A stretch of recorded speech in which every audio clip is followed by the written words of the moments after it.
really, really easy. Pick on Tim. Tim? It's about the vote. Well, we always pick on the same people. I know.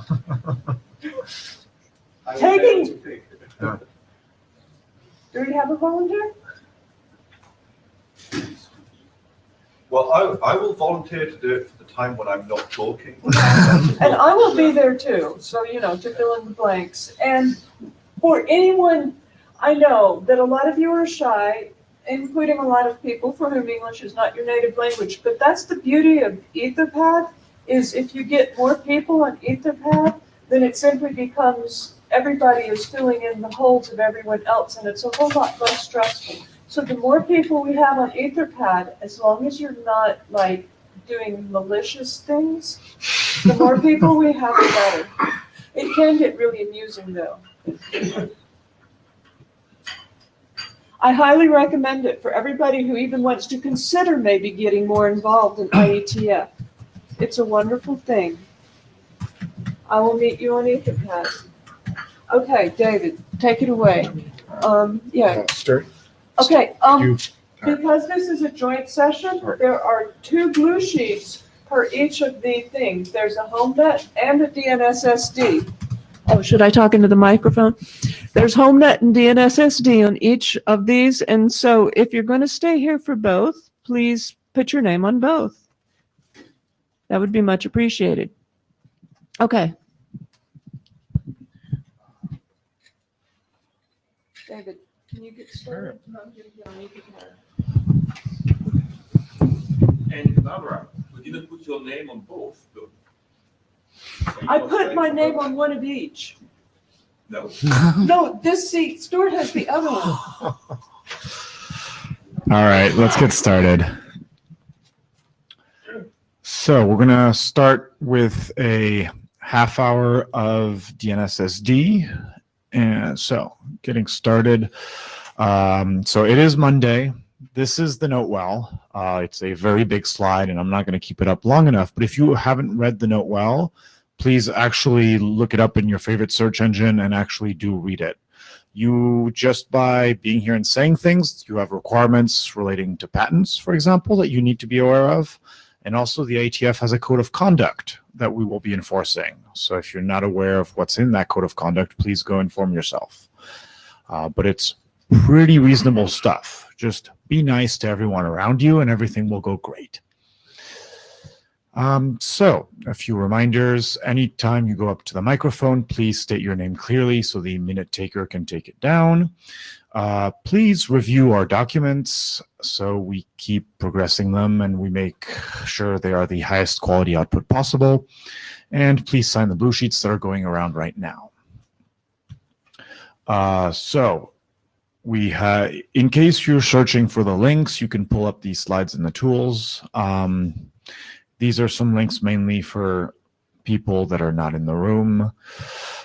And just a usual reminder, we have a GitHub organization, and any draft author that would like their draft on there to facilitate collaboration should just let us know, and we'll get that set up for you very quickly.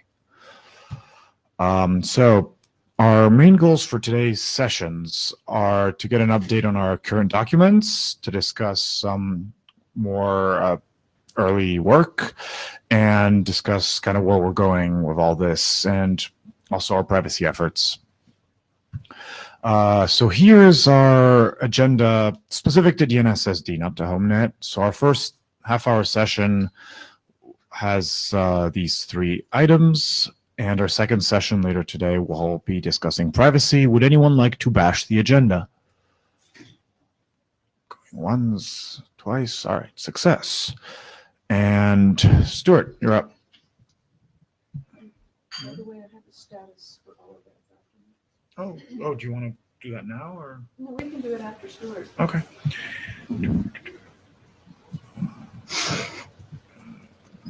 Should I use the clicker? Yes. Yeah. There you go. This should work. Thank you, David. So I'm here to give some updates on our documents.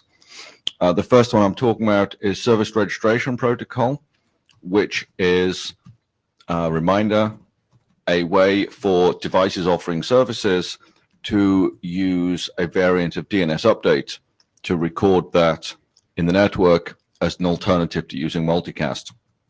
Right now, the primary application of this is something called Thread Mesh Networking, which is an initiative that came out of Nest. Their home thermostats and smoke detectors use this. It's built on the same IEEE 802.15.4 radio that things like Zigbee use. The difference is Zigbee is a vertical proprietary network architecture for everything from the addressing, the naming, and the application protocol that runs on top of it. Here at the IETF, we believe in the longevity of IP-based applications because even when the hardware changes, the same application software carries on running. So that is my strong predisposition. The people who started the Thread group have the same philosophy, and they are running 6LoWPAN IPv6 over these IEEE radios. They are 1/4 megabit per second, roughly 10-meter range, similar in range and speed to Bluetooth Low Energy, but much more IP friendly. So standard IP software runs over these without having to be rewritten. What the Thread group is adding is mesh networking, because 6LoWPAN just defines one hop IPv6. And the Thread group also defines the onboarding commissioning process, how you give a device the credentials to be on the mesh. What they don't have right now is any firm specification for service discovery, other than a sort of hand-wavy thing saying, well, just use multicast like Ethernet does. We know that multicast is inefficient and slow and unreliable on Wi-Fi. The same is true, even more so, on these Thread mesh networks. When you have a mesh and you're forwarding the multicast multiple hops to reach the whole mesh, when potentially only one device is interested, or maybe no devices, is even more wasteful than Wi-Fi. So we have been proposing using SRP. The great opportunity here is Thread is a brand new thing. There is some limited deployment with the Nest products, but it's certainly not as widespread as Wi-Fi is. So we have an opportunity to define something good from the start, and we don't have a backwards compatibility legacy issue to deal with. If we could go back in time 20 years, maybe we should have done this for Wi-Fi as well, but we didn't. So the transition for Wi-Fi will take longer, but we have a great opportunity now. The last Thread all members meeting was 2 weeks ago in Switzerland, and I was there pitching these ideas to try to get support from the rest of the Thread community. I can report that that was very successful. They have green-lighted this for as a work item to take on. That doesn't necessarily mean it will be part of a future specification, but if we're successful, then it will. So that's a great opportunity, I think, to start Thread mesh networking out right from the start, instead of starting with multicast and then realizing it doesn't work and having to retrofit something on and then having a legacy support issue. Part of what we want to have here is Thread border routers that implement this SRP server, and ideally make that a mandatory requirement that to be a certified Thread border router, you have to implement this. Of course, there's some politics involved there in getting that language into the specification, getting everybody to agree that that's a requirement. But that's what we're going to try to do. So anybody in the room who's interested in working on this, we'd love to have more implementations and more collaboration on the document. Second document to talk about is the roadmap. This needs to be updated, and it was not, because I was away working on this Thread group meeting and putting together all my materials to pitch these ideas there. This is intended for the time being to be a living document that's updated to be the table of contents for all the other documents, so to speak. I would love to have co-authors join me on this. This is not, absolutely not intended to be a one-man show. I'm often up here at the front of the room talking about things, but I don't intend it to be that way. So if there's anybody interested in joining in, please don't be shy about doing that. I hope Ted can hear us. I know Ted was going to add some comments as well. So, He's on the jabber. okay. As in, he's not saying anything, but he's there. Okay. Oh, well, there. Here he there's goes. Ted. Well, Ted. I love the three-letter thing. Ted Lim. Hi, Ted. Well, hi there. I don't have a huge amount to say, but just regarding the SRP stuff, I've been doing a ton of work on the SRP stuff over the last, 3 months. And, the first thing to say about the spec is that it seems to be proving itself to be a good spec. I've definitely found some gaps in the spec which need to be updated. It's at this point, it's getting to be pretty mature, though. So I'm going to come out probably before the next IETF, not super before the next IETF, because I've got a lot of work on my plate before the next IETF. But I'm going to come out with a new version of the spec. And at that point, I'm going to propose that people give it a serious read and we do a last call on it, because this is a real thing that at this point is, I've got running code. There's going to be an open source version of this that's out and available both for IoT devices and for regular, hosts. And it would be good to get people to read over it and see if they can see gaps that I missed. I mean, there's a couple of really obvious things that I missed. Like, for example, the document doesn't actually say how to remove an SRP update. And it also doesn't say what to do if you're just advertising a host but no services. So right now the document would actually reject an update of that sort, which I think is actually probably wrong, because then you don't actually get feature parity with DNSSD over multicast DNS. So things like that are still in progress and need to be updated. And it would be really awesome if anybody's interested in doing updates to this. I'm hoping that I'll be able to get the source code out, so if people want to hack on it rather than writing their own from scratch, it'll be very adaptable. The source code that I'm working on right now has an adaptation layer, so you can make it run on whatever hardware you want by just adding about 10 functions of that provide things like send a UDP packet and wake up at this time kind of stuff. So that would be great. I think that's about all I have to say about it. This is the main thing I've been working on for the last couple of months, so I don't really have any new updates for the other stuff. But obviously, that's still, particularly the relay document is still hanging fire and needs some work. So, is there anything else I should say about this, Stuart?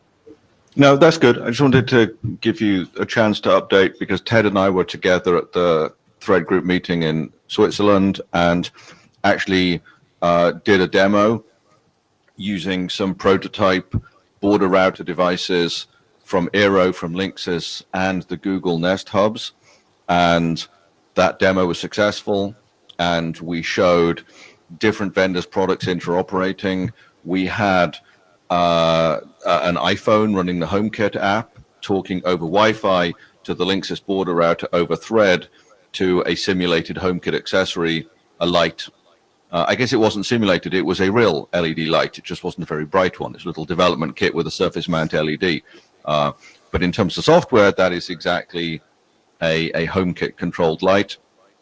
And on the same thread mesh, Google was showing an Android phone using the Google Nest software to lock and unlock a door lock. And to us at the IETF, that's not particularly remarkable. To the IoT vendors, seeing different vendors' products work at the same time on the same mesh was absolutely mind-blowing. So we got a lot of interest because right now, if you buy IKEA smart LEDs, you need an IKEA hub. You buy Philips Hue bulbs, you need a Philips hub. You buy a Comcast home security system, you need a Comcast hub. They're all Zigbee, but they don't talk to each other. So the idea that a single border router from any vendor could actually support multiple different applications at the same time from two other vendors, that was remarkable. So we are working to push forwards on this and demonstrate that this is real, because that's what we want. We want a world where thread is like Wi-Fi. You can buy one access point from pretty much anybody and expect that all your devices will work with it. Yes. So, yeah, thank you for doing that. State your name, So, please. Daniel Migo Erickson. So, this is a great work, and I commit to review the next version of the draft. Thank you. I'm not going to review the code, but the draft, yes. Okay, thanks. And thanks. Oh, Stuart, one thing I wanted to mention about the work that Daniel is working on, actually, and Daniel, this is something that you might want to think about, is that in order to do like DNSSD, well, actually, never mind, I'll do that in the HOMENET thing. It's not really a DNSSD thing. All right, just wait 13 minutes. Yeah, it'll require taking your hat off and putting the next one on. Next document, the relay, as Ted said, this needs an update. Ted and I have both been busy. Would love to work with others on this, and I'll make this call again. I have heard people say that this is the Ted and Stuart show, and that's not our intention. And if it seemed like we didn't welcome other people contributing, I apologize for that, because that was never our intention. There was a time not so long ago when Ted was not working on this, and he got interested and started working on it. So if Ted can do it, we're definitely open to other people getting more involved too. And then the final update I have is on push notifications, which is in the same cluster with the discovery proxy. And this is all reviewed, last call, ISG approved, ready to be published. And as part of this group, you may know we have an old thing that we developed at Apple like a decade ago, which is the UDP-based variant of push notifications. Now, experience with this showed that something that maybe we should have known, but it's a lesson that we learned, is that building your own hacky protocol on top of UDP is rarely a good idea. And that's why push notifications is defined to run over TCP. And we retired the LLQ document, made a new draft, and we've implemented it, and it's been reviewed, and it's great.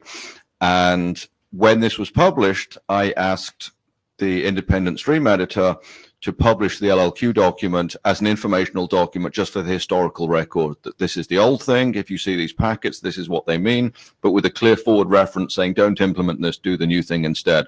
And in the process of doing that, he said, I see an IPR disclosure on this.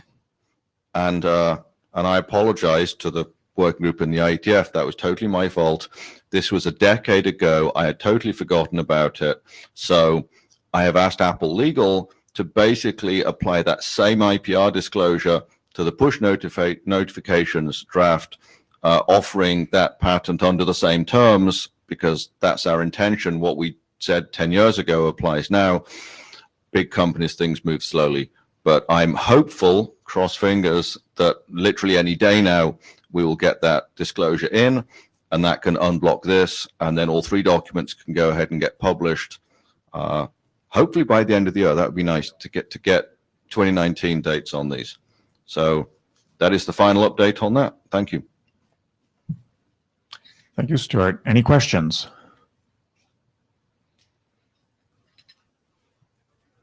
Go ahead.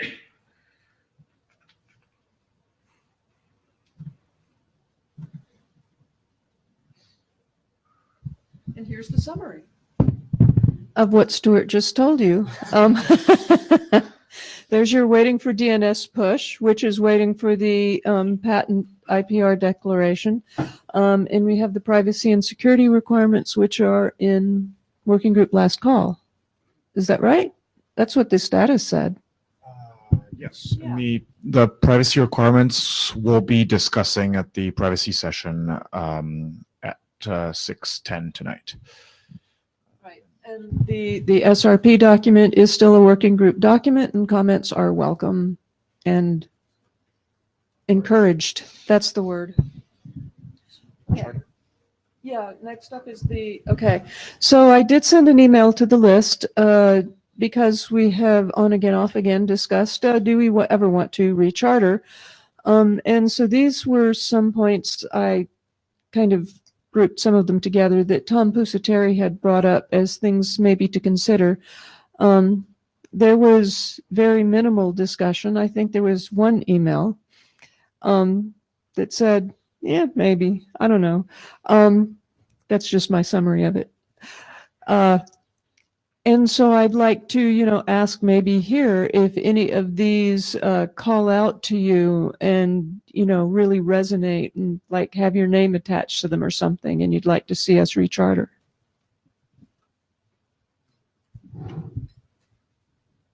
I think that's a no. So the idea here is our current charter for DNSSD was really focused on losing the dependency on multicast. And so in particular, like the hybrid proxy was the main work item, which is about to be published. Once all that's done, and like the documents that Stuart was talking about, once we wrap all those up, one possibility is we declare success and close the working group. Another possibility is there are other topics that some people find interesting, so we recharter to incorporate those into our charter and work on them. But in order to do that, we need people who are willing to pick up that work. That's why, like, these are potential ideas for things we can work on, but if we don't have individual contributors interested in working on those, then they won't happen. So let's hear from Daniel. Yeah. Okay. Daniel and then Ted. So Daniel Migaud Erickson. I think, well, if you're willing to recharter, I think maybe we should have a scope that is also, merging the HOMENET activities related to the naming. So is that item number 1 or something else? I don't know. The ongoing work within the HOMENET, I would say. Well, so we wouldn't recharter to take over HOMENET, right? So what are you, sorry, can you elaborate on what you're thinking? Well, the thing is, I believe that we need to the work being done in DNSSD is quite close to, they are not independent from what is being done in HOMENET. So it might be helpful we have everything in one place. If that's simpler, but related to naming, I think that's maybe if we need to recharter. But I'm not asking to recharter. So thank you. That's a good point. All right. Ted. Yeah, so one point about what Danielle actually just said is that in order to do, so remember we have this thing called the DNS discovery proxy, DNSSD discovery proxy. It looks like an authoritative server, but it doesn't actually retain any state. It's a stateless it's got a cache, but essentially it's a stateless authoritative server. And one of the things Daniel's working on is how do we set up a secondary so that people aren't hammering on the primary server to get answers to questions all the time. And I think that there's actually a problem to solve there in that if we have a DNSSD discovery proxy, it would be nice to be able to do something that has that effect, but it's not going to work using zone transfers. It's going to have to work using DNS push. So writing a document that talks about how that works might be worth doing, hopefully after actually trying it. So I think there is actually some work to do there. Continuing on that, we're not done with the SRP stuff. And by the way, that's a continuation of the moving from multicast to unicast. There's clearly more work to do on that, if only just finishing the document, but possibly also after that. We haven't finished the relay document. I think that it's important that we finish that. So I don't think we're quite ready to say we're done yet. Maybe we're getting there. That's not to say that we can't recharter, but I just want to make the point that we are definitely not quite done yet. Oh, And then, absolutely, Ted. Sorry, I didn't mean to say that we're done and we should all go home. Just when those items are done, and I think the items you described fit into our current charter. Yeah. And saying when those, and even like that new document that you just mentioned, I would see that as pertaining to the current charter. And so when all of those are done would be that situation where we might close down.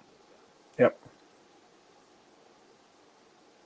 Yeah, and by the way, Unicast many discovery is actually a solved problem. I'm not convinced we need to do any work there because that's how DNSSD works generally.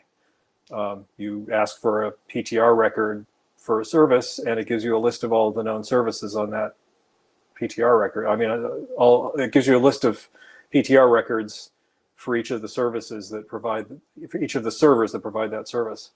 So I'm not, if there is a problem to solve there, it's not clear to me from the bullet item what that problem is. Okay. Thanks, Ted. Mhm. So Ray and then Tim. I'll come on to Ray Hunter here. I'll be speaking later on to my own slides. But just to back up on Ted there, I think there's a big gap at the minute on implementation experience around naming, how this all fits together. And I'm not sure we need a document on it, but we certainly need running code. Thank you. That's really good feedback. Tim Wattenberg. I'll actually second what Ray just said about working code. I think that's quite something which might be something achievable. I think there is quite some code, and as Stuart presented some time ago, it's also, for example, available in the GitHub repo. But yeah, there might be more than one implementation, which might be nice. That's my first point. The second point would be that, as we said earlier, the current charter is kind of focused around reducing multicast traffic. And I think what we're seeing right now, for example, also with what Stuart presented earlier with this threat model, let's call it like this, and also other techniques, LoRa or whatever. So there's still a need for service discovery, maybe in domains which are not specific to this multicast problem, but where still we need to kind of solve the idea of how is service discovery implemented in those areas. And I think much of the work which has been done in this working group could be applied for that, but probably there are some ideas which which we might to think through in this perspective as well, and that might be actually something. It has been a time that I read through the charter, but maybe this is something where rechartering would be good to specify or to make a point that it's not only about multicast, but also other transport mechanisms where service discovery is needed or wanted. Thanks, Tim.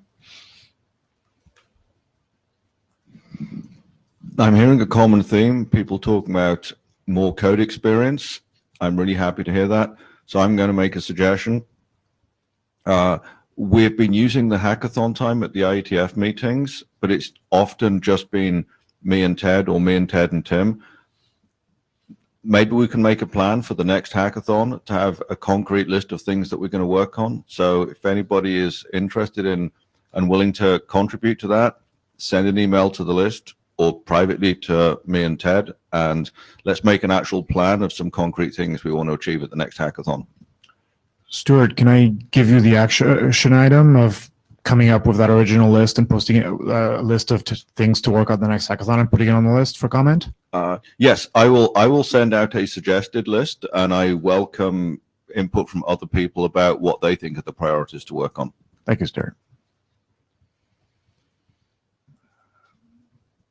All right, so we are pretty much out of, we have 1 minute left. So thanks. I think the current documents are in good shape. So we're gonna leave that at that. I'm gonna quickly plug, we have our second session on the third session today at 6:10 p.m. where we'll be discussing privacy, and specifically today, if you use MDNS, DNSSD, the names and everything and the services are in the clear. And we're looking at ways to make these things encrypted, so an attacker who's on the same network as you doesn't know what services you're searching for or the name of your devices. So if you think that could be interesting, please come back. I think it's in this room at 6:10. All right, and I think we're going to switch over to HomeNet.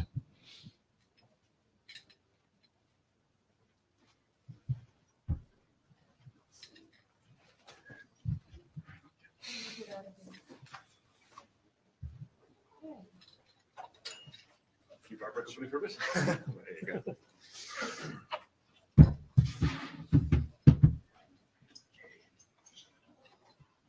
So the JavaScript is on, or okay, we're doing this as a second one. So, yeah, is it possible to continue on JabberScribe? But simply on the HomeNet Jabber? That would be much appreciated. And the note taking is now going to move over to the HomeNet Etherpad. Yay! Can you tee up a few more things, and I'm going to open up the Etherpad, or, well, I guess you're on Jabber. Okay. Oops, I pushed the wrong button. My bad. Oh, it's all messed up now. Hate it when that happens. Oh. No, I can do this. Just the MeetEcho folks let us know that they're going to keep the DNSSD Jabber for HomeNet. So maybe we can keep, or can I JabberScribe just keep an eye on both? Is that okay? Thanks. Yeah. The same note well applies. Go figure. Not even better. And we've just discussed the same blue sheets apply. And if you haven't signed the blue sheets, where are the blue sheets? And anybody need blue sheets? And again, there are two sets of blue sheets, Reach blue sheets. There's the DNSSD blue sheets and the HomeNet blue sheets, and please sign both. Okay. No.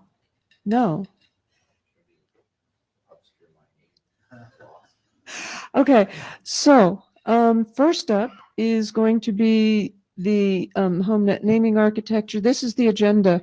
Wait, we have to give people a chance to hit bash. Anybody want to bash? Look, nobody wants to bash. Just real quick before we start your stuff. I shouldn't do that. Anyway. Just take it. It's okay. No, I'm just going to deal with it. It's just okay. So I did just have, kind of like the other one. Here's the status. There are 3 drafts. So right now we're going to be talking about, so the first one is just sitting there hanging out in Babel land. That is, it's waiting for the Babel reference to be done, and it's just waiting and waiting. And we don't have anything to do with that. The next one, Daniel did just update, and he's going to be discussing that. The HNCP that we'll be discussing today doesn't have a draft, actually. And then there's TED's draft, which hasn't been updated in a while, but it is awaiting implementations. And again, the hackathon that Stuart mentioned is valid for that as well, hopefully. Oh, look, it's Ted Lemon. You want to let him in? Maybe. Well, Stephen, you need to push it harder. There you go. Okay, Ted.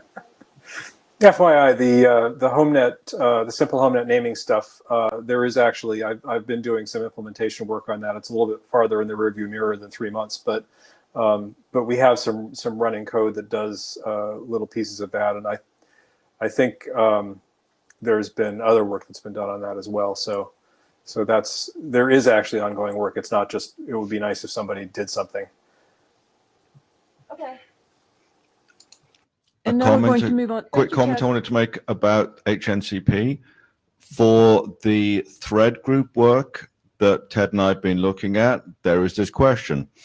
What if you have multiple thread border routers on your network, and the thread network is a sufficiently dissimilar technology to Ethernet and Wi-Fi that it doesn't make sense to bridge it? So today, quite often with Wi-Fi, you just bridge it with the Ethernet. You have multiple access points. It's all bridged together. With Thread, that isn't an option. So there has been, in the existing members of the thread group, there's been some hand-wavy statements about, oh, HNCP solves that. I think that's a very strong candidate, and we need to actually implement it. So Okay, and the HNCP discussion is part 2, and we've got some slides on that. And so thank you for teeing that up, but you're just a little premature, Stuart. Now we're going to talk with Daniel. But regarding the status, there is another draft that is looking at DHCP options to provision the outsourcing infrastructure. We have to see how valid it is when that's going to be done. So, outsourcing HOMENET authoritative naming service. So, well, it's an old draft. Next slide. Is it not? Oh, yeah, that's me. Yeah.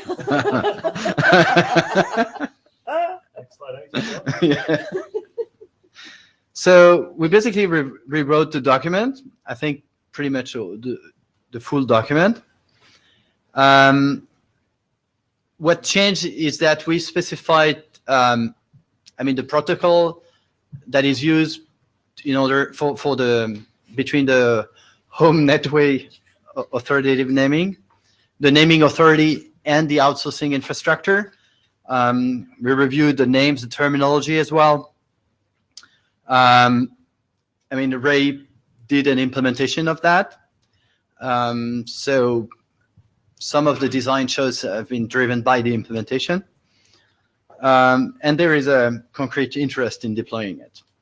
So the next step is, I think, my expectation is that we review the draft, try to see if we can clarify some things between us.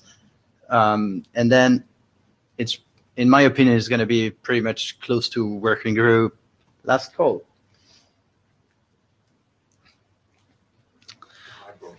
So this is the high level picture. So, but that's fine. That's fine. Our thing is on it. So, Okay. So Doesn't make the slide less complicated. So I'm not going to touch any button. What is to have a Pointer? a pointer? Show with your hand. Okay. Yeah, you're on camera. So Take it off the hook. okay, easier. So so this is a starting point from the naming architecture within the HOMENET, and so these are all the things we a little bit influenced by the simple naming architecture. These are the functionalities that we are dealing with, but the one we're going to talk about regarding outsourcing is really this one. So you have a public zone, and it needs to be outsourced so that any resolution here on the public HOMENET authoritative servers can be done on the internet. So the idea is that within your HOMENET, for people on the internet, they will not reach your home networks, but instead you're able to outsource this to Cloudflare or any cloud provider. Just a quick note from remote, it's quite hard because the people cannot see what you're pointing at. So Okay. maybe you also say what you're pointing at so that they can follow. Okay, yeah. So should I repeat? So this is a starting point of the, I'm not pointing anything, so it's I think I can use but the someone, mouse. but is that me or? That's me. Okay. Tell me what you want to point at.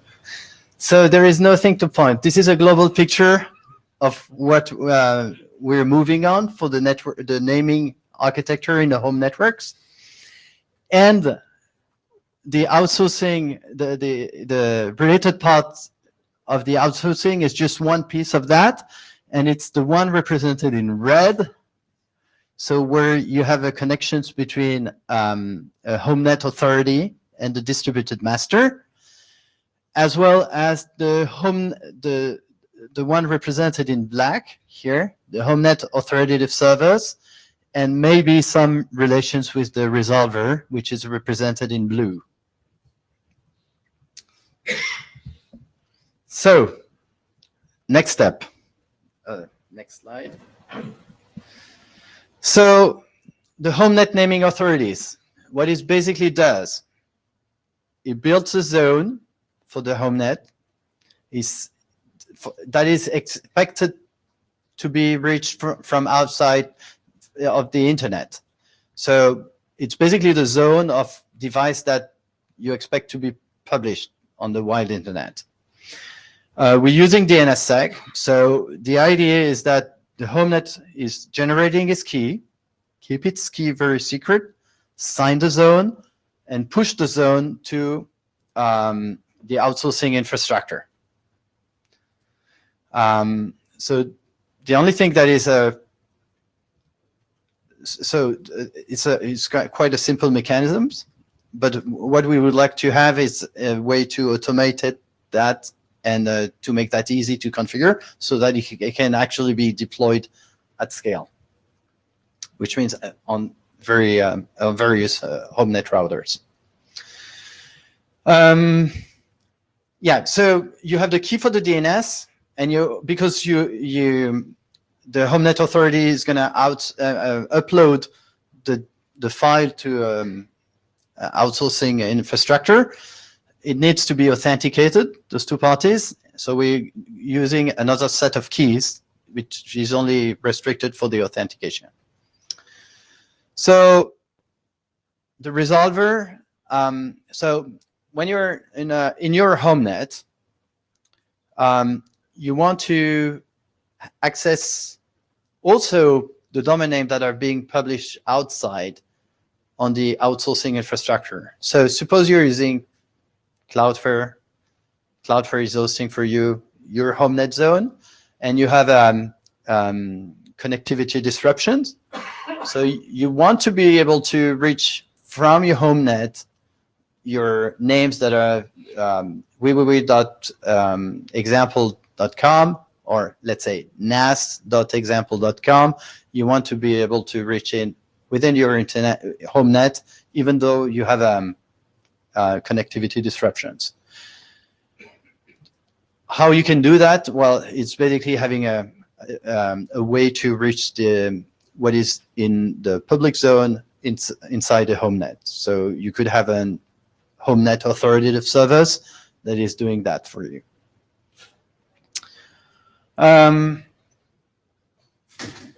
Okay, so that's the big picture. Well, I mean, it's more a zoom. So the important concepts are. Oh yeah, but there is a camera here. No, I should not move. Yeah, okay. So I can read it here. So you have the HOMENET naming authority. He has a public zone, and is outsourcing the zone on the outsourcing infrastructure. So you have a control channel, synchronization channel, and the endpoint where he's pushing that zone is called the distribution master. Yeah, the distribution master. And so this distribution master is then responsible for distributing this zone again within the cloud infrastructure, but it's not pretty much the purpose of the home network. This is really the purpose of the cloud provider. So what we focused our draft on is to define how you can control, configure the distribution master, the relations between the HNA and the distribution master, and how you can sync your zone between the two. So, so that's the main part. And as I mentioned, you need to have an authoritative server inside your HOMENET in case of internet connectivity disruptions. And this is where the HOMENET resolver is going to probably resolve inside the internet. So you can definitely see a small problem here is that your resolver that has to resolve .example.com is not going to go on the internet. It is going to go on the HomeNet authoritative servers, most probably, in which case it needs to have, it needs to be provisions and configured to do that. It's not going to be done magically. Ted. Daniel, can you talk just briefly about why it's useful to be able to get an answer about something that's on the HomeNet when the HomeNet connectivity isn't present? Not saying it's not, I'm just curious what your rationale is. So the question is, why do we need to have the HomeNet authoritative servers? I mean, no. The question is, suppose the HomeNet doesn't have connectivity to the internet. Yeah. Why is it important to be able to get a question answered about a service on the HomeNet during that period? I'm not saying it's not, but that's the question. Well, the reason is that, well, it's a requirement from the initial HomeNet document, but it's because if you want to access your video server or your music server, you don't have the connectivity to access it from outside. So, but when you're connected inside, you still need. Okay, so it's while you're at home, not while you're away. Yeah. Oh, okay, yeah. Thank you. But Michael Richardson here. So Ted, but in addition to answer the question a little bit differently, the reason why you don't wish to use videoserver.home.arpa is because the TLS certificate won't match up, and then you'll get all upset and frustrated, and then you'll learn to click the right bad warnings that they don't want you to click on. So if you did have security, then we'd like the name to resolve correctly within the HomeNet, even when you're not connected, so that you can do that. And in particular, one of the names that you probably would like to reach is your home router, so you can find out why you don't have internet. Or fix it, right? Does that make sense to the room? Sure. Should I try to vote? I just wanted to say what Michael said. It's so that you can have one device that moves across the boundary to always use the same name. So if your mobile phone's connected to your NAS and there's some security on there, you always use the same name, whether you're connected to the Wi-Fi or whether you're connected to 4G.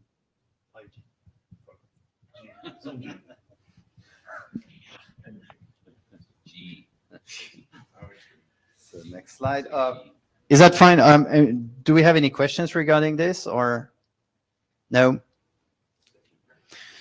So the two channels. So we have the control channel, and so I think the important things to realize about this control channel is that basically we're exchanging some configurations between the two.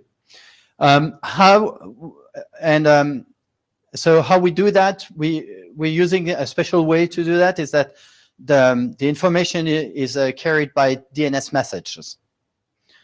So it's important to realize that we're only using the DNS format, and they are interpreted in a certain way by the other hand, both hands. I mean, so when the HNA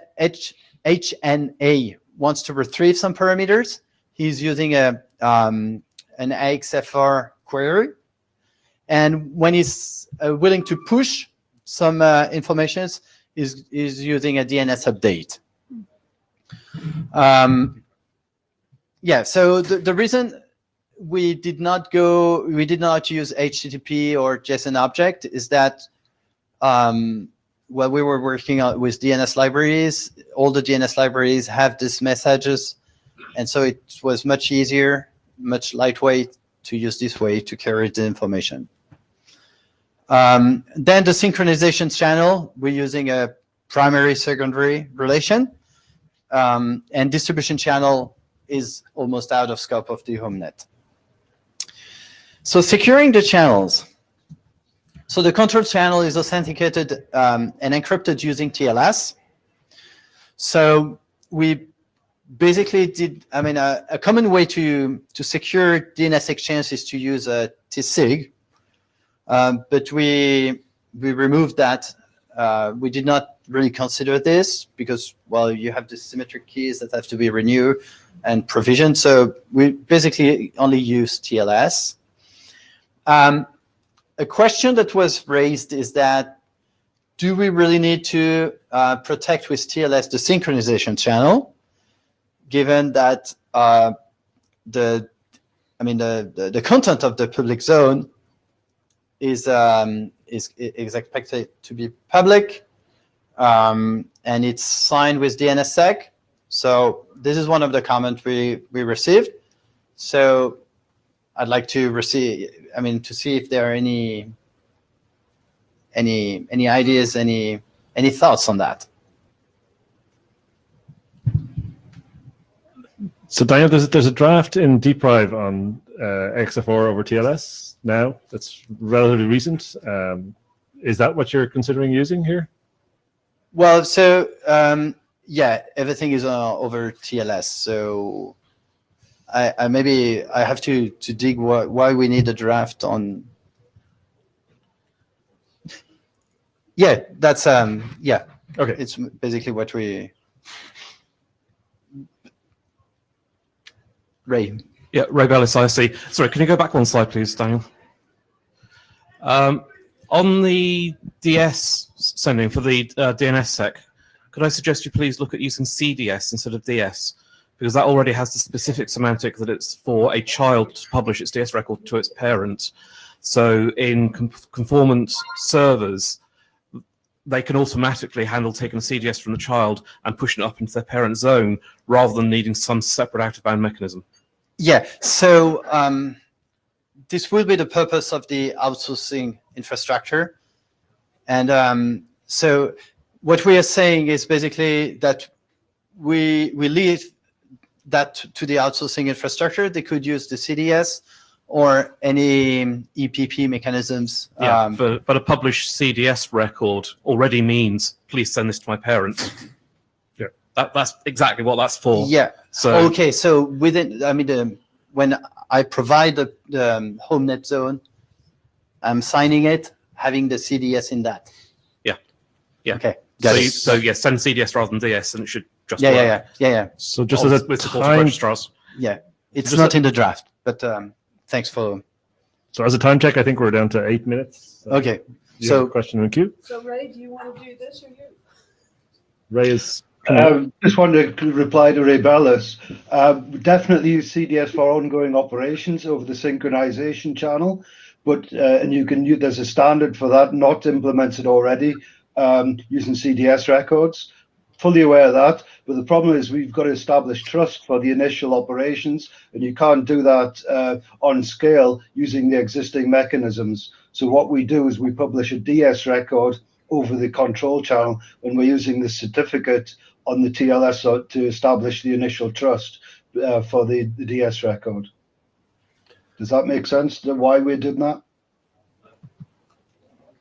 So I think these are good things to discuss on the mailing list. And I also had a question myself about things like factory reset, but maybe that's in the draft, and I just need to read the latest version. Factory reset also covered by the same mechanism if the certificate establishes the trust. But so again, I think those are good things to discuss on the list. Welcome them. Ray, I think you're up next anyway, so do you want to just stay there? Sure. Well, you've got one more slide. Can you No, I'm gonna skip it. You done? Okay. Yeah. So let's try and take discussion of this to the list. Just a quick introduction. You've probably never seen me before, though I've been working with the IETF since about 2010 or so, 2009, I believe I first started taking part. I don't tend to travel nowadays because try to minimize the CO2 and also like staying at home as well. Anyway, but you can always get me v6ops@globus.net for IETF work. I'm basically a network consultant, more operational type person than a coder. And this I do pro bono for the IETF. And I actually earn my money as a program manager, believe it or not, because techie stuff doesn't pay.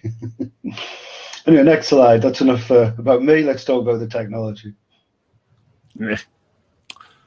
Sorry. The question, and Stuart raised an excellent point about HNCP, is HNCP evolution is when I posted to the list in the last few months about HNCP, the response I got was, "We're done." And that's definitely what I'd like to talk about in my few minutes here, is are we done with HNCP? Because what I've been doing is I've been hacking with HNCP, as well as implementing the previous draft that we talked about, and identifying missing what's in HNCP, both from the simple naming draft that Ted wrote and the front-end naming delegation that written together with Daniel and others. And I'm coming to the conclusion that we are missing stuff in HNCP. So what I've been doing is I've looked at, for example, how it fragments on the network, and I've put in a patch for the existing implementation to reduce the number of IPv6 fragments. So any questions on this particular slide? None in the room. Okay, next slide then. So the point Barbara made is I haven't actually put any draft on at the minute, and there's a reason for that. Is I'm not sure what we want to do in the work group for HNCP and whether there's any appetite to do it. So that's why I thought we'd just put these questions out there. Is both of our drafts need more functions than are currently available in the implementation of HNCP, gateway to other technologies. Oh. Ray has, I'm not sure if Ray is still. Okay, so there are gaps in what HNCP is doing for us, and for example, Ray, we lost you for a second, but you seem to be back now. Primary and secondary servers, configuring up gateways, and other specialist functions that we might want to run on the HomeNet router. And the point I'd make is that the HNCP in the RFCs that have been published, they assume or appear to assume that all nodes are created equal. And there's no actual configuration or tie-break mechanism to say that actually node A is a bit bigger than node B, so it's better to run these central functions on A and B. So what I'm asking is, do we want to keep all of our nodes equal and go for a fully distributed environment for HomeNet, or do we want to encourage specialization of some services? And some things like not unbound external route, I've done some work on that, and it took 25 megabytes of overlay. Now, that's not big for a NAS box, assuming you've got a NAS box in your HomeNet, but for a Wi-Fi router, that's enormous. So I've got a TP-Link router, and that comes with 8 megs of flash, and most of that's taken up with the core of OpenWRT. So if you put all of this extra stuff on top, and don't actually need to enable it, for example, a central DNS server, you've suddenly made your small box very expensive by the addition of $4 of extra flash, which doesn't sound a lot of money, but in the cutthroat world of end devices, $4 is a lot of money per device. And then I come on to the question of how do we want to do this? Do we want to have TLVs for each function? Or do we want to come up with a draft, something like embedded SRV RRs into a TLV so that you can elect a master and then bootstrap the service? And this would come to something like Stuart talked about, where you would want to put in an SRV record for a gateway device and then elect the gateway devices, depending on whether you want to elect one or whether you want to elect multiple gateway devices. So that's what I'm asking for feedback on, and I spoke very quickly about the slides to give some time for feedback and questions.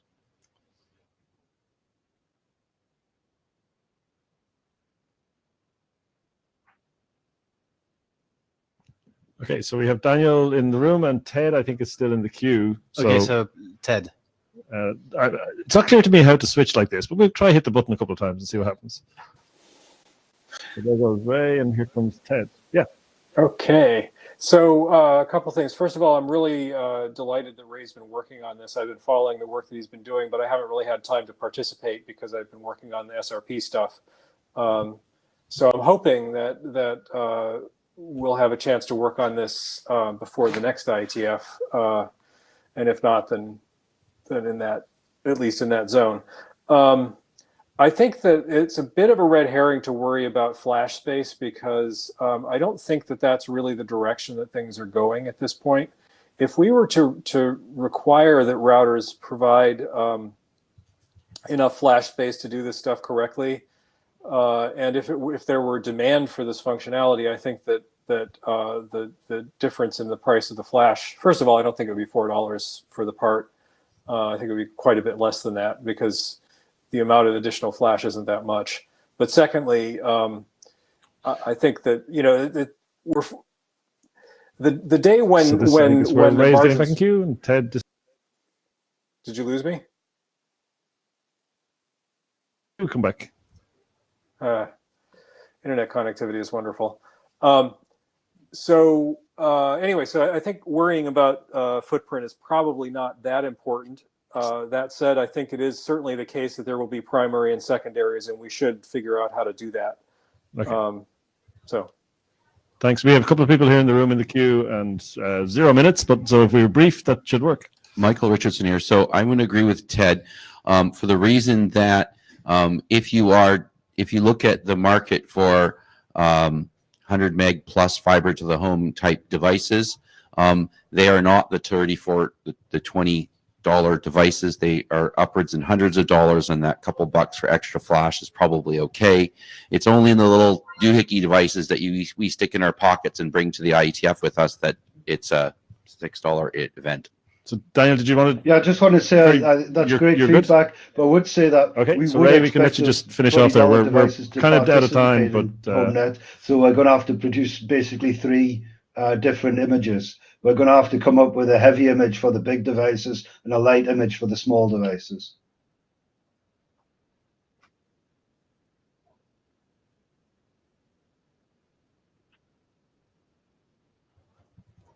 Okay. And I think with that, we're out of time. Hopefully people will take these topics to the mailing list and we can discuss them there.